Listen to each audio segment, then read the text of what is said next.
तो आप एटलस पर इनको एक बार चिन्हित कर लीजिएगा। आपका होमवर्क क्या है, बहुत महत्वपूर्ण होमवर्क मैं आपको दे रहा हूं, वो ये है कि कम से कम इतना जान लीजिए कि विश्व की जो महानतम पर्वत श्रृंखलाएं हैं वो किन किन राष्ट्रों से होकर गुजरती हैं। बहुत जरूरी है, ये आपकी जानकारी में जरूर होना चाहिए कि भाई कौन कौन से देश में जो है ये पर्वत श्रृंखला जो है वो पाई जाती है। ये आपको जरूर मालूम होना चाहिए, इसमें कोई दो राय मत रखिएगा ना, यही मैप पर किसी को कहते हैं, ये आइडिया जरूर होना चाहिए कि भाई जो है ज्योग्राफी का पॉलिटिक्स आपको जरूर मालूम होना चाहिए।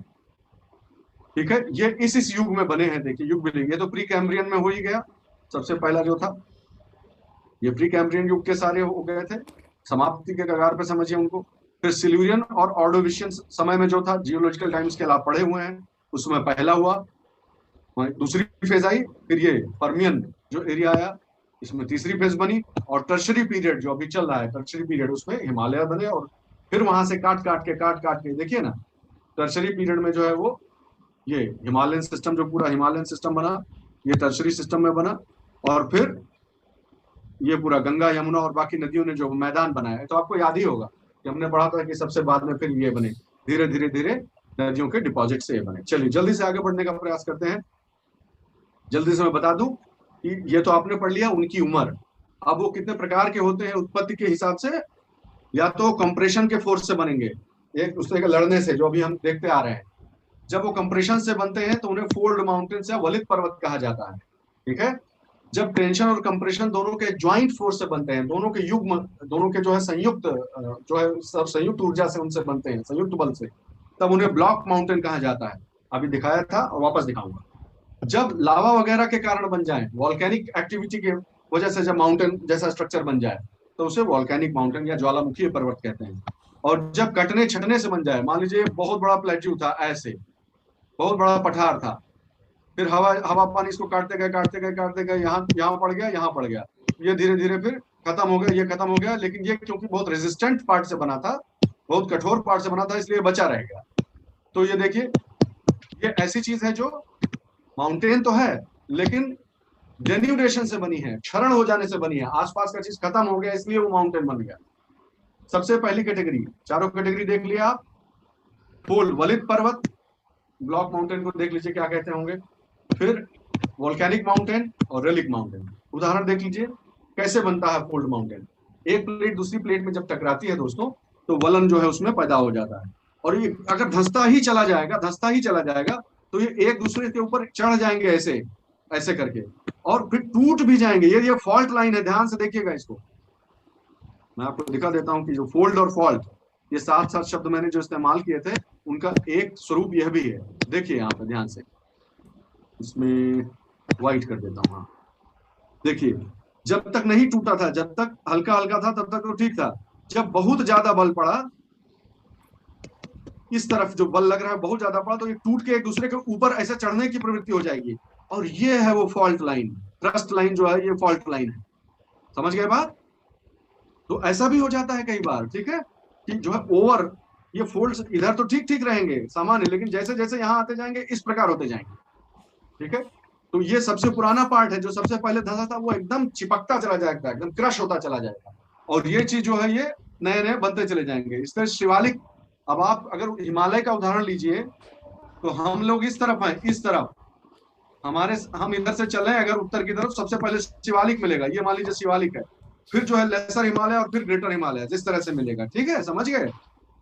इस चीज को हमेशा ध्यान रखेंगे। तो इसलिए क्योंकि ये अभी भी ग्रो हो रहा है, ये पार्ट आपका लेफ्ट वाला हिस्सा ये धीरे धीरे ग्रो हो रहा है, और ये सबसे ऊंचे हैं, ये सबसे कम ऊंचाई वाले हैं। देखिए आपको मैं ये उदाहरण देखिए कैसे हुआ है। हमारी तरफ से इंडियन फोरलैंड, यानी हमारी तरफ की जो जमीन है वो ये है। अब ये प्लेट ऐसे धसी, अंदर धसना शुरू हुई है, देखिए इंडियन प्लेट अंदर धस रही है। ठीक है, इसको टक्कर मार के इसने उठा फोल्ड बना दिया है, तो ये सबसे उस तरफ वाला ये हो गया, फिर उससे कम हाइट, तो ये शिवालिक हो गया सबसे इधर। फिर उसके बाद बीच में क्या हो गया भाई, लेसर हिमालय, और फिर ग्रेटर हिमालय, लघु और बृहत हिमालय ऐसा बोलते हैं। ये ठीक है, तिब्बत का ये हिस्सा जो पूरा हो गया, तिब्बत का पठार बन गया। क्यों बन गया ये भी मैं आपको बताता हूँ कि तिब्बत का पठार क्यों बन गया, यही इसी में करके दिखा देता हूँ। देखिए ऐसे हुआ, तिब्बत का पठार कैसे बना, इधर से प्लेट लड़ रही थी, ये मामला शांत था, ऐसे कुछ नहीं था, इसमें कोई दिक्कत नहीं थी। ये प्लेट लड़ी और अंदर धंसना शुरू किया इसने, जल्दी से इसका कलर बदल देते हैं। ठीक है, इसने धंसना शुरू किया। अब जब धंसना शुरू किया तो फिर क्या हुआ कि ये पार्ट उठा थोड़ा, जस्ट अ मिनट, ये जो पार्ट था इसके धंसने से जो थ्रस्ट पैदा हुआ इसकी वजह से ये उठ गया, फिर ये थोड़ा ऐसे रह गया, और यहां पर भी थोड़े फोल्ड यहां पर भी पड़े। यही टिपिकल टिपिकल जो फॉर्मेशन होता है वो यही होता है कि इधर एक माउंटेन सीरीज हल्की सी बन गई, और ये क्योंकि कठोर पार्ट था ये यहां रह गया, ऐसे उठ गया थोड़ा सा। इंटर माउंटेन रीजन, अंतर पर्वतीय क्षेत्र इसको कहते हैं।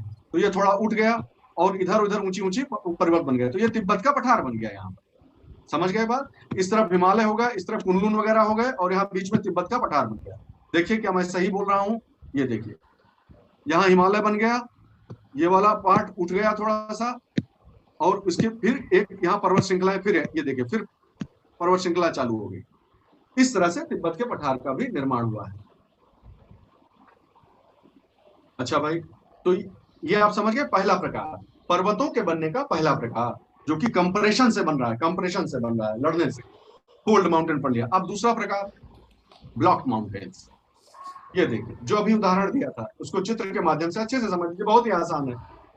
दो सिचुएशन हो सकती है मेरे दोस्तों, दो तरह की स्थितियां पैदा हो सकती हैं कि जो फॉल्ट पड़ी है उसमें बीच वाला धंस जाए या किनारे वाले धंस जाए।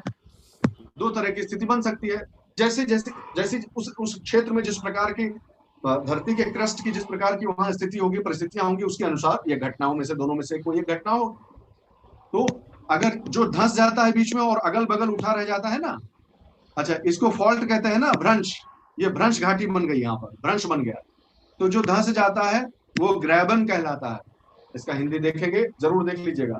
जो उठ जाता है, उठा हुआ रहता है, उसके बगल वाले धंस जाता है, उसको हॉर्स्ट माउंटेन कहते हैं। इसीलिए कई बार ब्लॉक माउंटेन की जगह हॉर्स्ट माउंटेन शब्द भी इस्तेमाल होता है। ठीक है, तो रिफ्ट वैलीज जो बन जाती हैं या फॉल्ट्स की वजह से जो वैलीज बन जाती हैं, वो ये ग्रेबन जैसी स्थिति पैदा होती है। और जो माउंटेन्स बन जाते हैं वो हॉर्स्ट कहलाते हैं, जो पठार की तरह ऊपर उठे रहते हैं। उसके अगला कैटेगरी क्या है? ज्वालामुखी से बनने वाले पर्वत। आप इसमें और कुछ बताने की आवश्यकता नहीं, हम लोग पूरा ज्वालामुखी उससे बनने वाली संरचनाएं सब पढ़ चुके हैं। फिर रेजिडुअल माउंटेन्स, दरअसल इन्हीं में से किसी प्रकार का माउंटेन होता है। ठीक है, जैसे बैथोलिथ है, उदाहरण ले लीजिए, बैथोलिथ है मान, ठीक है, ये बैथोलिथ है, ऐसा है। घिसते घिसते घिसते घिसते घिसते ये चीज खत्म हो गया। अब हजारों लाखों साल बाद जब आप देखेंगे तो आपको ऐसा दिखाई पड़ेगा, वो है कि नहीं है? तो ये एक ऐसी चीज है जो उसके जो है हटते हटते खत्म होते होते होते खत्म होते होते बना है, यानी डिन्यूडेशन से बना है, क्षरण की प्रक्रिया के फलस्वरूप बना है। ऐसे भी माउंटेन्स हो सकते हैं। ठीक है, पर्वत समझ गए ना? मुख्य रूप से चार प्रकार के पर्वत हो गए, एक जो लड़ने से बने, एक जो खिंचाव से फॉल्ट पड़ जाने से बने, दूसरा जो ज्वालामुखीय प्रक्रियाओं के द्वारा बने, और तीसरा जो है जो घिस जाने से बने। ठीक है, अगल बगल का चीज सब घिस गया उसकी वजह से बने। चार प्रकार के पर्वत हो गए। चारों के कौन कौन से उदाहरण है? महत्वपूर्ण बात, आपका होमवर्क क्या हो गया कि इन चार प्रकार के पर्वतों के मुख्य उदाहरण कौन कौन से हैं। तो आपको फटाक से मालूम हो जाना चाहिए कि अच्छा ये जो बोला जाता है कि फ्रांस में जो ये फलाना माउंटेन है ये एक्चुअली ब्लॉक माउंटेन है, वॉस्जस ब्लैक फॉरेस्ट या फलाने धमाके जो माउंटेन है ये इस प्रकार के माउंटेन है जो जो इसमें बने हैं। क्या इस बात में किसी को कोई संदेह है? बताइएगा जरा कि हाँ, इस बात में किसी को कोई संदेह है कि जितने भी ये यंग अल्पाइन माउंटेन्स होंगे ज्यादातर जो कि प्लेट के लड़ने से बने हैं, वो सब फोल्ड माउंटेन्स होंगे, है कि नहीं है? सारे के सारे फोल्ड माउंटेन्स होंगे, वलन से बने हैं, लड़ने से बने हैं। बस ये अब आप कॉन्सेप्ट भी समझ गए कि कौन सा पर्वत किस स्थान पे है और क्यों है वहां पे, ये भी जान गए आप। ठीक है, आपसे अपेक्षा है कि आप इनको अपने मैप पर एक बार जरूर देख लेंगे, नहीं मिले गूगल में सर्च करके जरूर देख लीजिएगा एक बार कि कहाँ स्थित है। पेंसिल से मार्क कर लीजिएगा अपने मैप पे, नहीं तो ऐसा आप कहेंगे ये भी कराना है तो भी कराना है। समय की कमी की वजह से मैं चाहता हूँ कि थोड़ा आपका सहयोग मिले, और कोई बात नहीं। अच्छा एक बात और बता देता हूँ, भारत के इंडिया की फिजियोग्राफी में भी बताएंगे, लेकिन देखिए ऐसे फैला हुआ है ये माउंटेन पूरा। मुझे ऐसा ध्यान आ रहा है कि एक प्रश्न पूछा गया था प्रीलिम्स में, शायद ऐसा प्रश्न आया है, क्योंकि मैं बहुत सारा टेस्ट क्वेश्चंस देखता रहता हूं तो अब मैं कंफ्यूज ना हो गया हूं। लेकिन मुझे ऐसा ध्यान आ रहा है कि प्रीलिम्स में क्वेश्चन आया था कि जो हिमालय पर्वत श्रृंखला है वो सिर्फ 4 राज्यों में है, 5 राज्यों में है, 7 राज्यों में, ऐसा कहीं आया हुआ है। ठीक है, तो ये गलती कभी ना करिएगा कि हिमालय यहाँ खत्म हो जा रहा है, यहाँ पर नहीं। ये हिमालय का ही एक हिस्सा माना जाता है, लुशाई यहाँ लुशाई हिल्स तक है। इसके पहले यहाँ तक जो है लुशाई हिल्स तक, ये पूरा इसी का एक हिस्सा माना जाता है। यहाँ तक कि बर्मा इधर जो है जो चलता है, अराकान योमा पर्वत श्रृंखला इधर है, हम लोग देख लेंगे, चलो अभी नहीं आपको बताते हैं, वो भी इसी का ही एक फोल्ड माना जाता है। ठीक है, फिर रेजिडुअल माउंटेन्स हो गया। अब पठार एक नजर हल्का सा देख लीजिए, बहुत आसान है पठार, तो बहुत ही आसान है। अगर ग्लेशियर हिमखंड वगैरह के कारण कोई पठार बन जाए, ठीक है, यानी घिसने का काम, इकट्ठा डिपॉजिट करने का काम ग्लेशियर, प्लीज इसको गलती से ये ना समझिएगा कि ग्लेशियर को पहाड़ पठार कहा जा रहा है, नहीं नहीं नहीं।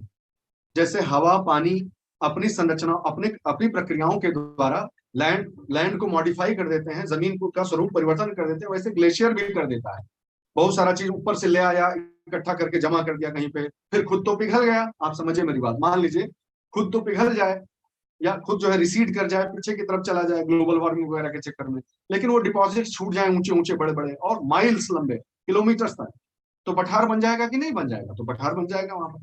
तो ग्लेशियर के कारण बने तो उसे ग्लेशियल कहते हैं, पानी के कारण बने, नदी के कारण तो उसे फ्लूवियल अंग्रेजी में कहते हैं, हवा से बने तो एओलियन बोलते हैं अंग्रेजी में, ठीक है, और ज्वालामुखी से बने तो वोल्केनिक बोलते हैं। जिस पठार की किस कारण से उत्पत्ति हुई है, बस उसी के आधार पर उसका नाम हो जाता है। ठीक है, सबके उदाहरण मैंने लिख दिए हैं। आपसे गुजारिश है कि आप इन्हें एक बार मैप पे जरूर देख लेंगे, इतना तो कर देंगे। अच्छा, एक इसमें इंटरेस्टिंग चीज ये देखिए है, मर्ग, गुलमर्ग, फलाना मर्ग, ये सब कश्मीर में सुनते आए हैं ना, मर्ग। हाँ, तो वो देखिए एक तरह का वो मोरेन से बना हुआ एक मोरेन करके होता है, मोरंग, मोरंग इधर मोरंग बोलता है, उससे मिलते जुलते चीज को। तो मोरेन्स वहां पर है, वो किस प्रकार से विशिष्ट प्रकार की खेती के लिए कैसे वो इतना ज्यादा लाभदायक हो गए।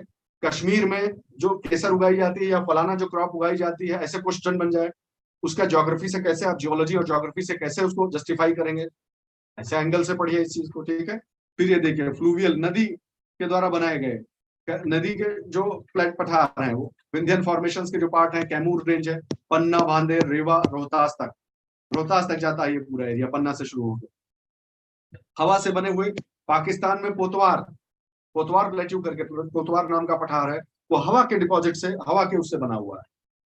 चाइना बहुत महत्वपूर्ण, चाइना का लुएस, ये मैं जरूर दिखाना चाहूंगा, बिना दिखाए मजा नहीं आएगा।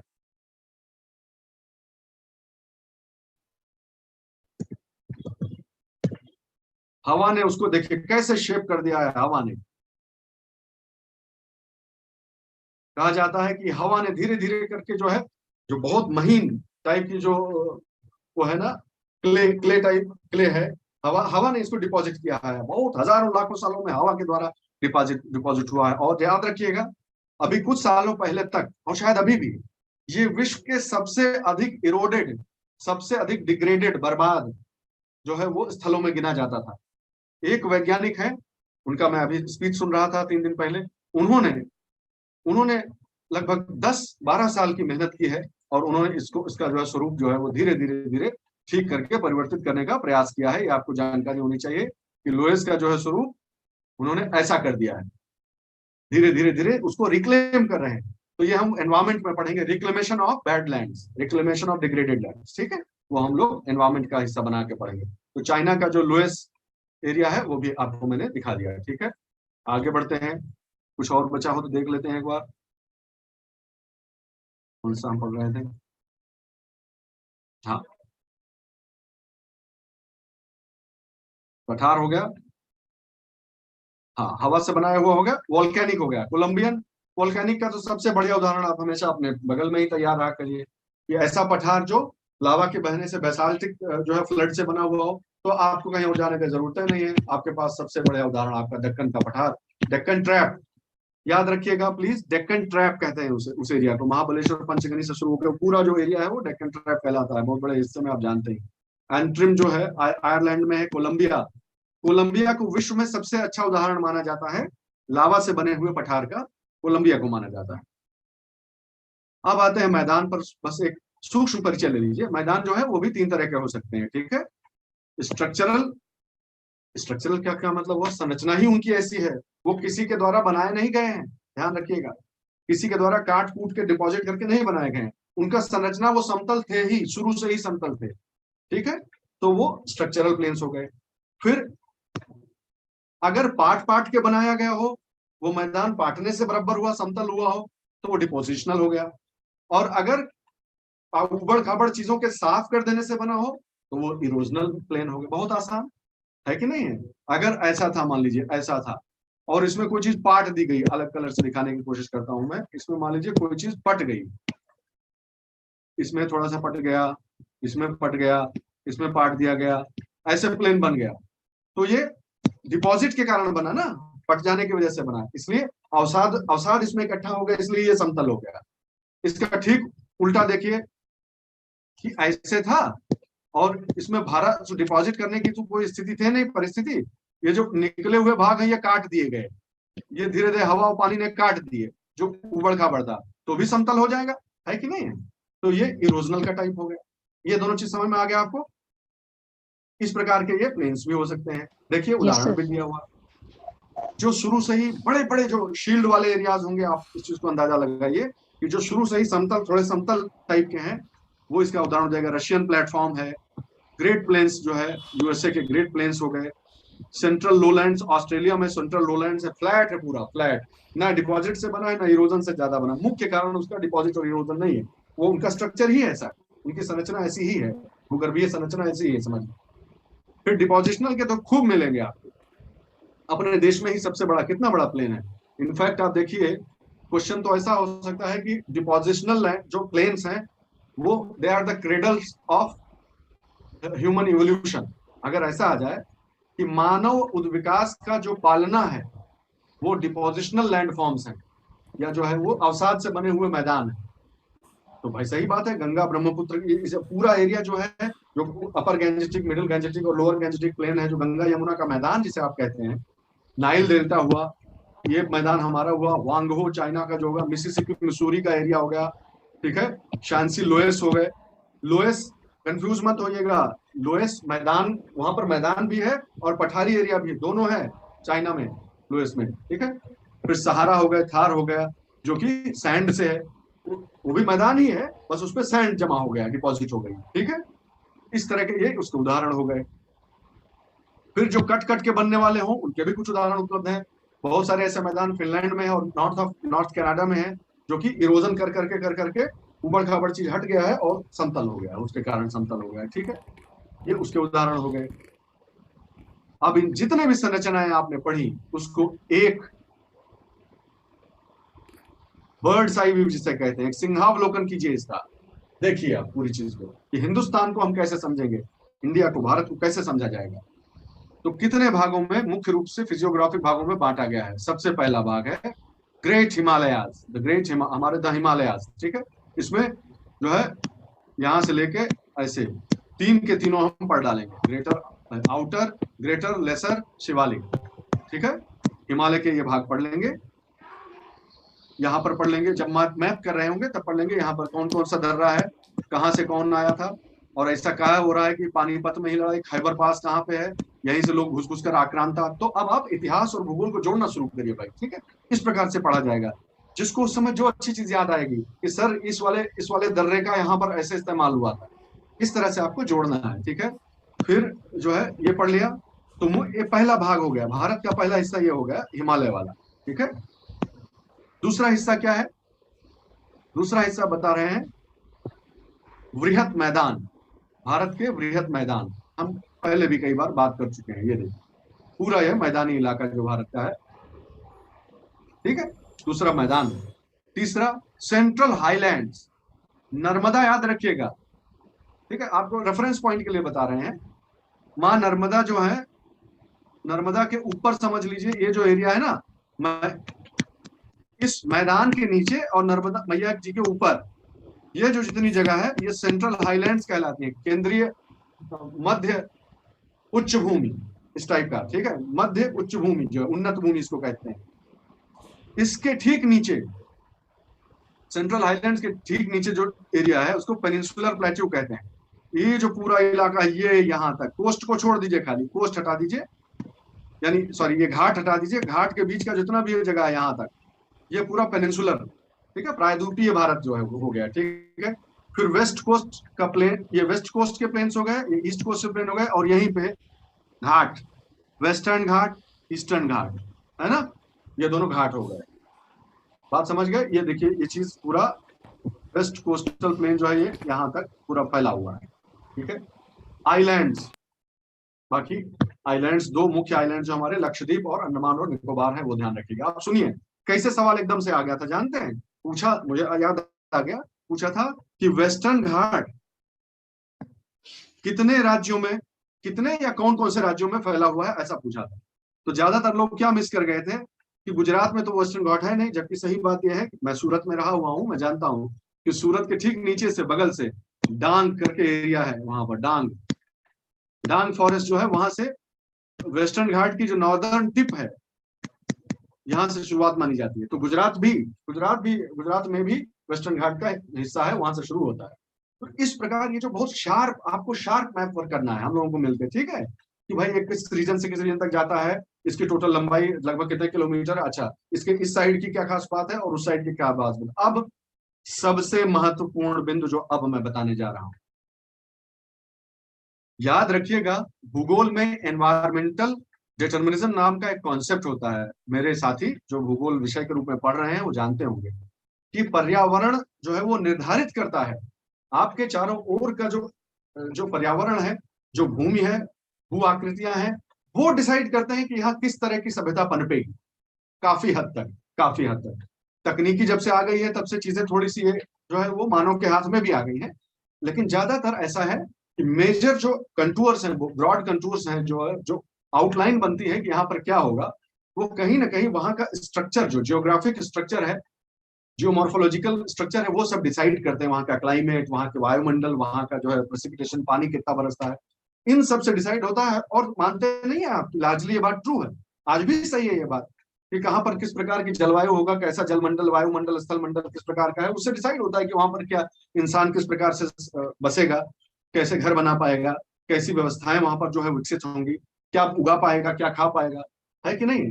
तो अब आपको ध्यान ये रखना है, चूंकि आप प्रशासनिक सेवा की तैयारी कर रहे हैं, इसलिए मैं आपसे अनुरोध कर, मैं इसका होमवर्क करके मैं भी दे दूंगा आपको, लेकिन आप अभी से सोचना शुरू करिए ऐसे कि ये जो इतने तरह के लैंडफॉर्म हमने पढ़े, मुख्य रूप से 1, 2, 3, 4, 5 और 6, इनको एक कोस्ट को एक मान लीजिए 6, ये जो 6 प्रकार के मुख्य भाग पड़े हिंदुस्तान के, इन्होंने किस प्रकार वहां पर पनपने वाले इंसानी सभ्यता को प्रभावित किया है।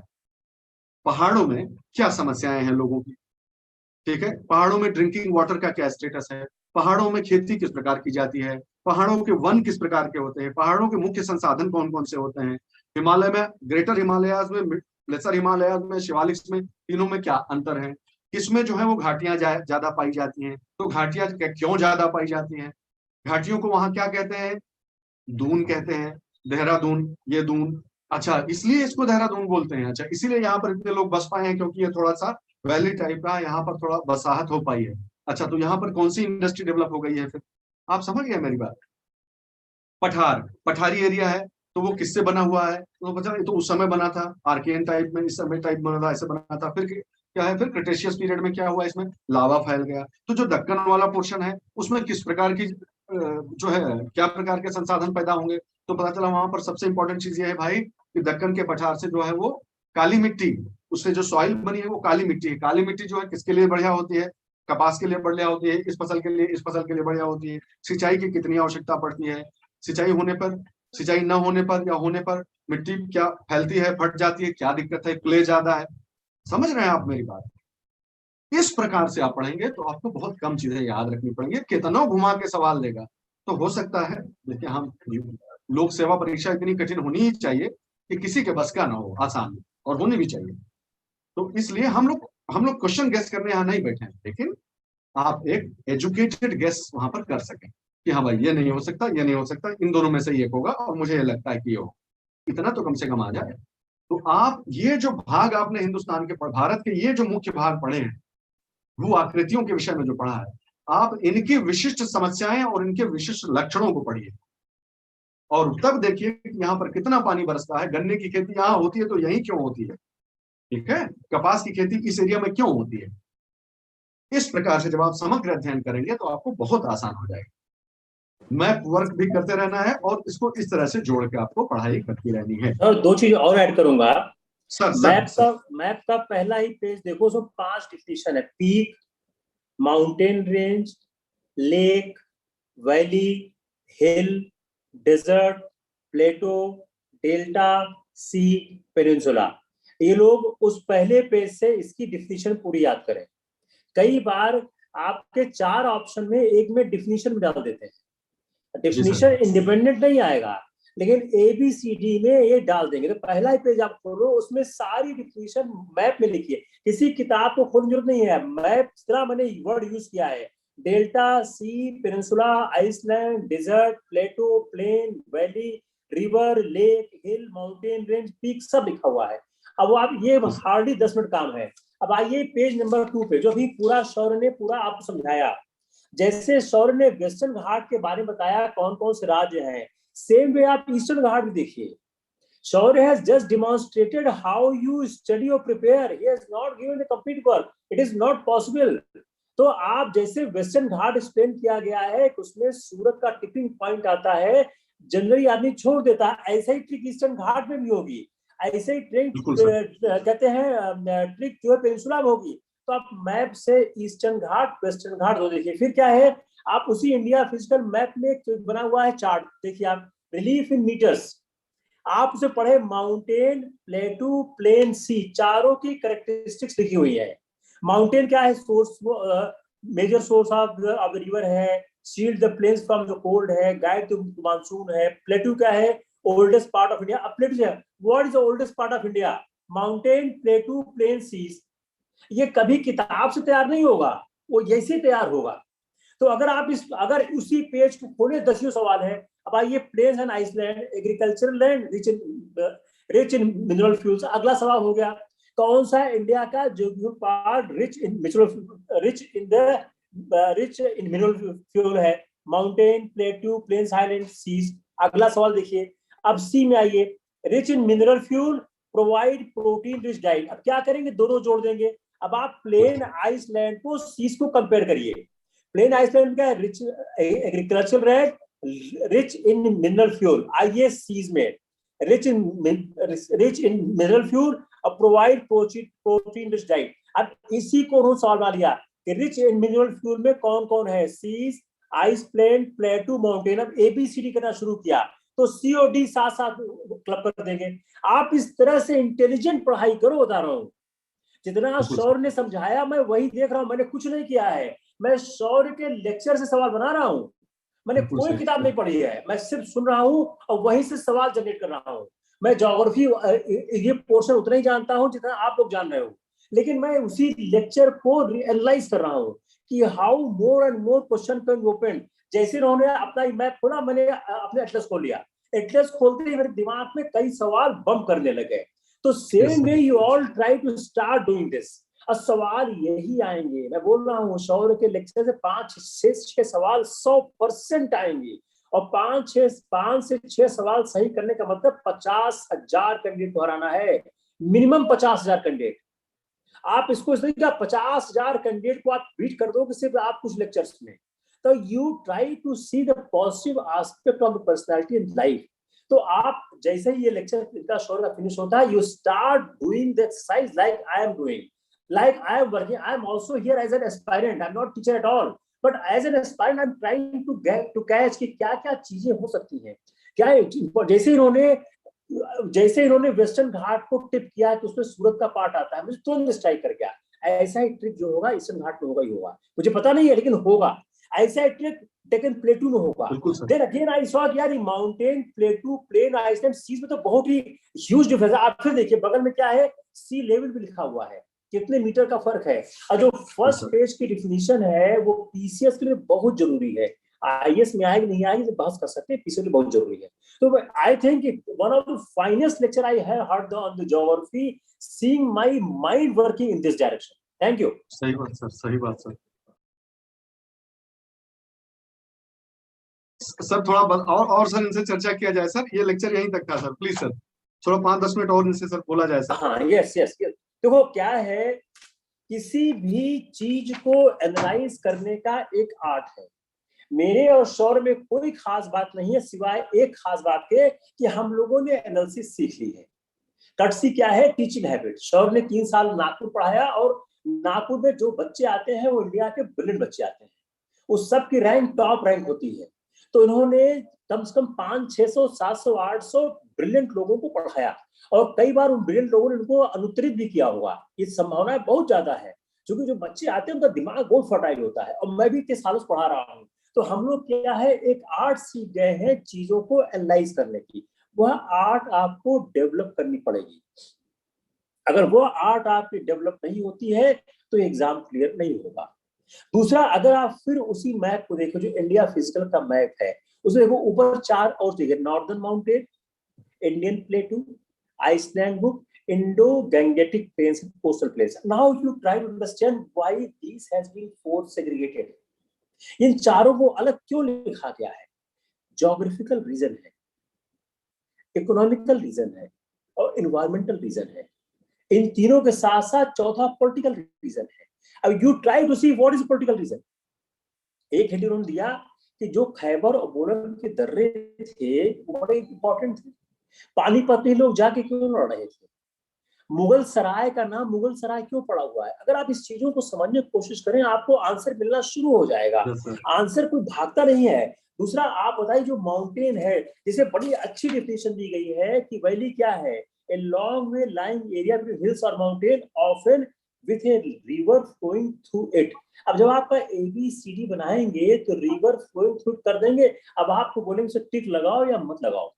अगर आपको एग्जैक्टली वैली, जैसे आप सोचो ना कि वैली क्या है, जब तक रिवर फ्लो नहीं करेगी वैली नहीं बनेगी। As per geographical definition the valley will be only when there is river flowing it, but river alone cannot be valley. आपको वैली बनाने के लिए आपको हिल चाहिए, माउंटेन चाहिए, माउंटेन के बीच से बहे। दूसरा डिफिनेशन रिवर का दिए, what definition? a natural stream of water that flow from high ground to low ground. The requirement of the, अब इसी को उल्टा कर दिया, हाई टू लो भी दिया, लो टू हाई भी दिया। आपको लगा यार लो टू हाई भी है, रिवर पानी तो पानी है, हाई हो या लो हो, लो टू हाई हो, लेकिन लो से हाई रिवर जाती नहीं है। आप किसी रिवर को देखिए, लो से हाई जाती नहीं है। यही हिसाब से कॉन्सेप्ट आएगा, कौन सी रिवर ईस्ट से वेस्ट जाती है, वेस्ट से ईस्ट जाती है। आप इसको जितनी तरह, मैं कहता हूँ शौर्य के लेक्चर के बाद आप 1 घंटे लगाइए सिर्फ एनालिसिस में, विश्लेषण में क्या क्या हुआ इस तरह। अब तो लेक्चर रिकॉर्ड होने लग गया है, यूट्यूब में जाने लग गया है, तो आप उसको देखने की कोशिश करिए और उसी पर अटैक करिए। जितना ही आप हेड प्रिक करेंगे, जितना आप पिनिंग करेंगे, उतना ही चीजें आएगी। मैं आपको और एग्जांपल देता हूँ। आज सुबह मैं पढ़ रहा था म्यांमार की घटना। आपको एक एग्जांपल और देता हूँ, how you can analyse. Myanmar की घटना में इंडियन गवर्नमेंट का अभी तक स्टैंड क्लियर नहीं है कि इंडियन गवर्नमेंट म्यांमार की डेमोक्रेसी के साथ है कि म्यांमार के जुंटा के साथ है। ठीक है, क्योंकि म्यांमार में सैनिक शासन बहुत साल लगा है और इसलिए सरकार चाहती है कि म्यांमार की जो सरकार उससे हमारा संबंध रहे। यहां आप लोग जाओगे, इससे बड़ा इशू है क्या है? जो 4 राज्य है, मणिपुर, नागालैंड, मिजोरम, अरुणाचल प्रदेश, उन चारों राज्यों की सहानुभूति है किससे? जो म्यांमार से लोग आ रहे हैं। अब केंद्र क्या बोल रहा है कि आप उनको अपने क्षेत्र में मत आने दो, राज्य मानने से इनकार कर दिया। क्या हो गया? सेंटर स्टेट रिलेशन खड़ा हो गया। Now your question starts from here, till now there is no question. Now the question here, there is a center state relation. Manipur ने एक सर्कुलर दिया था, विड्रॉ कर लिया। मिजोरम मानने से त्याग, वो केंद्र की बात नहीं मानना चाह रहे हैं। केंद्र क्या बोल रहा है? आप, केंद्र सीधी बात कर रहा है कि आप अपने यहाँ जो लोग वहां से भाग के आए उनको शरण मत दो, बोले हम देंगे शरण। अब उत्तर क्या दे रहे हैं कि इंडिया का जो स्लोगन है वो डेमोक्रेसी के साथ, वो डेमोक्रेसी के साथ है। Now government, the central government is looking towards the international aspect, state government is looking at local aspect, regional aspect. There is a conflict of the state versus center. Now the question of center state relation is, now the examiner will ask on this point, he will attack on this point. Myanmar is not as big for international relation, but Myanmar is very big for the center state relation. The reason being, the Naga Kuki का झगड़ा है, जो north east का हमारा संघर्ष है। अब अगर चाहे जो हो, जैसे शॉर्ट ने एक सवाल कहा गया ना कि आप ज्योग्राफी को पॉलिटिकल, इन्वायरमेंटल और फिजिकल तीनों से आप देखने की कोशिश करिए। ये तीनों इतने इंटरवोमेन है कि आप इनको अलग ही नहीं कर सकते, इतने ज्यादा जुड़े हुए हैं। इसीलिए सवाल गलत होते हैं। लास्ट ईयर लद्दाख का सवाल, वो सवाल सही था, लद्दाख का सवाल हम लोग देखा नहीं था कि अपर लद्दाख क्यों पूछा। और लोग, कोई भी सवाल ऐसा नहीं होता है जो बगैर रीजन के होता है, कोई सवाल नहीं होता है, एक सवाल नहीं होता। मैं इतने सालों से मैंने आप लोगों के साथ पिछले साल 15 साल पेपर एनालाइज किया था, मुझे एक सवाल नहीं मिला जो विदाउट एनी रीजन हो, कोई ना कोई रीजन होता है। मैं फिर रिपीट करूंगा, अगर आप लोग करंट अफेयर्स जिस तरह हम लोग पढ़ रहे हैं, ज्योग्राफी जिस तरह हम लोग पढ़ रहे हैं, जिस तरह हम लोग ज्योग्राफी को जोड़ के देख रहे हैं, सिलेक्शन गारंटीड। अगर ऐसा आप कर लेंगे, इलाहाबाद से फिर कोई नहीं पास करेगा। क्यों? उनको समझ ही नहीं ना क्या करना चाहिए। आप लेके एनसीईआरटी रखते हो, उससे कुछ नहीं होने वाला है। एनसीईआरटी पढ़ना जरूरी है, लेकिन एनसीईआरटी से कुछ नहीं होने वाला है। चाहे वो हमारा टाइम था कि एनसीईआरटी का होता था, नहीं होता है काम उससे। वो एनसीईआरटी से ऐसी चीज निकाल के कहीं जोड़ देंगे, वो किसी भी सवाल को जोड़ेंगे कहीं ले जाके। अगर आपने वो जोड़ना नहीं पकड़ा तो वो नहीं हो सकता है। तो मेरे ख्याल से ये लेक्चर थोड़ा हम लोगों का लंबा हो जा रहा है, लेकिन क्या करें, शॉर्ट लेक्चर में काम नहीं हो सकता है। इतना सिलेबस है, इतना विश्लेषण है कि शॉर्ट लेक्चर में काम ही नहीं हो सकता है। तो मेरे ख्याल से मैं अपनी बात कह सका। शॉर्ट अपनी ओपिनियन देंगे, he is much more worse in the geography than me, he will take the issue more in clear. बिल्कुल नहीं सर, बिल्कुल 100% मैं सहमत हूँ सर की बात से। सहमति का प्रश्न ही नहीं है। हम लोग सब सर से मार्गदर्शन हम सब भी ले रहे हैं, और ये जो आप देख रहे हैं, आप जो सबसे महत्वपूर्ण जो बिंदु है उसको पकड़ पा रहे हैं कि नहीं। इसमें सिलेक्शन उसका नहीं होगा जो उत्तर ढूंढता रहे, इसमें सिलेक्शन उसका होगा जो सवाल ढूंढे। इस बात को अच्छे से समझ लीजिए। अच्छे सवाल ढूंढिए, अच्छे सवाल ढूंढेंगे तो आपका सिलेक्शन हो जाएगा, ये मैं पूरे विश्वास से कह रहा हूँ। तो प्रश्न बनाना सीखिए।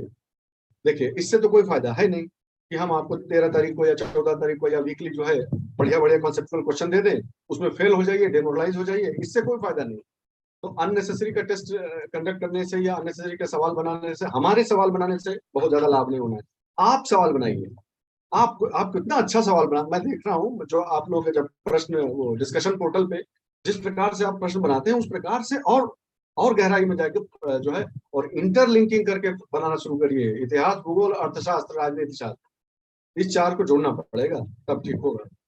किसी भी स्थल का कहीं नाम आ रहा है, किसी भी प्रक्रिया घटना का नाम आ रहा है, तो उसका भौगोलिक पक्ष क्या है, उसका आर्थिक पक्ष क्या है, इस तरह से सोचने लगेंगे तो आपको रास्ता मिल जाएगा। कि नहीं तो कभी आपको स्ट्राइक ही नहीं करेगा कि ये पढ़ना भी चाहिए। दिक्कत ये है।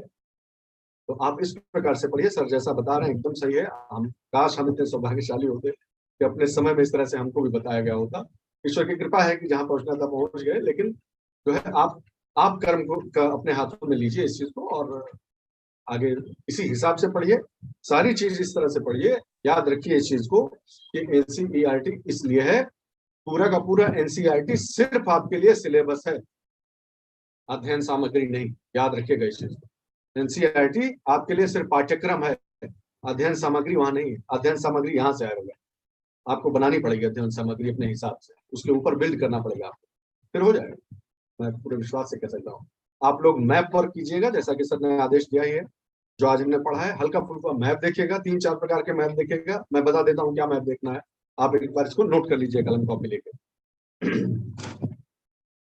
अभी मैं बहुत गूढ़ वाला नहीं बताऊंगा, सब ऊपर ऊपर का आप देख लीजिए। मेजर जो लैंड फॉर्म्स हैं जितने हमने पढ़े, वो किन किन प्रदेशों से होकर गुजरते हैं, ठीक है, किन किन प्रदेशों में फैले हुए हैं, नंबर 1। नंबर 2, हिमालय में कौन सी तीन जो है वो श्रृंखलाएं हैं। आप देख रहे हैं 3 श्रृंखलाएं मुख्य रूप से हैं, जो है ग्रेटर, लेसर और शिवालिक। कौन से तीनों में से कौन से श्रृंखला में किस प्रकार के फीचर्स पाए जाते हैं। मैं ये रटवाना नहीं चाहता कि सबसे ऊंची चोटी कौन सी है और ये नहीं, कौन से में क्या विशिष्ट लक्षण पाए जाते हैं, कौन सा विशिष्ट लक्षण और उसका क्या कोई प्रभाव है क्या मानव पर, या उसकी समाज व्यवस्था या अर्थव्यवस्था पर क्या कोई प्रभाव पड़ता है क्या।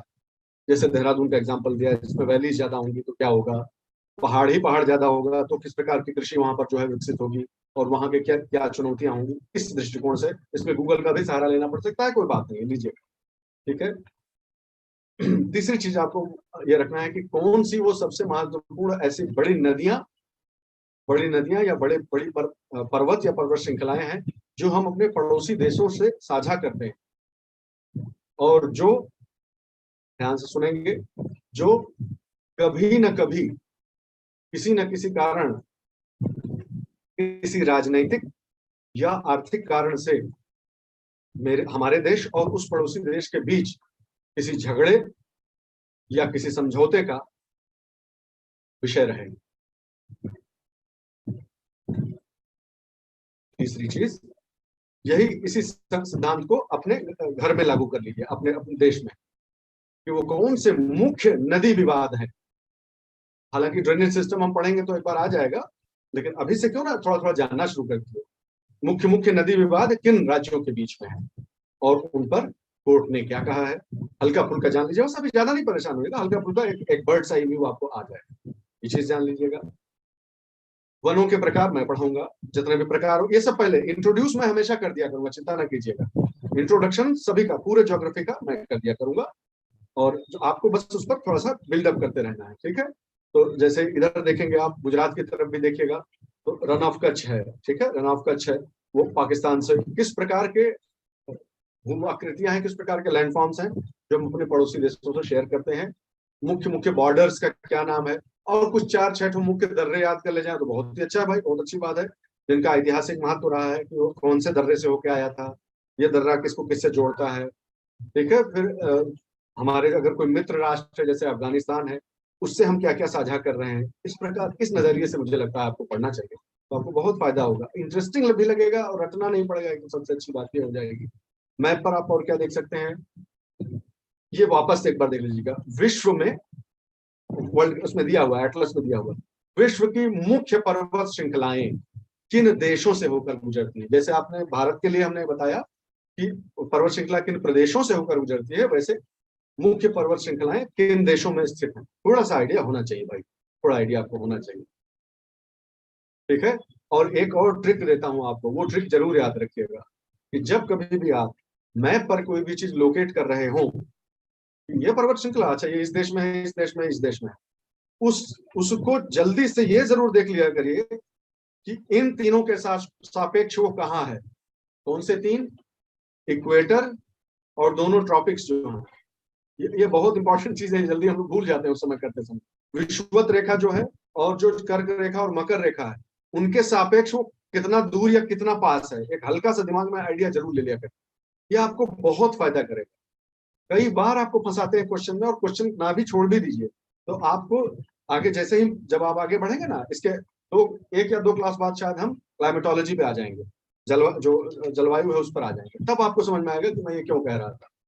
तो जब भी कोई मेजर लैंडफॉर्म के बारे में पढ़ रहे हो, विश्व का मेजर लैंडफॉर्म है, उसको इस नजरिए से जरूर देखिए कि वो इक्वेटर से कितना दूर या कितना पास है, या कर्क रेखा से कितना दूर या कितना पास है। ठीक है।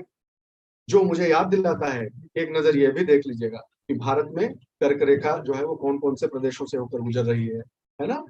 भारत में जो मध्य देशांतर माना गया है, जो जिसको 82.5 वाले को जो हम टाइम का मानते हैं, कहाँ से, अभी देखिए कैसा सवाल पूछ लिया, बताइए क्या कीजिएगा। सवाल मुझे अच्छे से याद है, यूपीएससी का ही है ना। हाँ, इनमें से यही उसी का था सवाल शायद, हाँ, कि दिल्ली से, जिस देशांतर पर दिल्ली स्थित है, नीचे इनमें से कौन सा उसी देशांतर पर स्थित है, सोचिए। उसमें हैदराबाद था एक ऑप्शन, एक बेंगलोर था, ऐसा था, ऐसा भी सवाल, सीधा सीधा सवाल पूछ लिया। तो जी सर, मैप का आइडिया मतलब क्या है ना, आया था ना। जी सर। Yes sir. और इसे बहुत परेशान भी किया सर।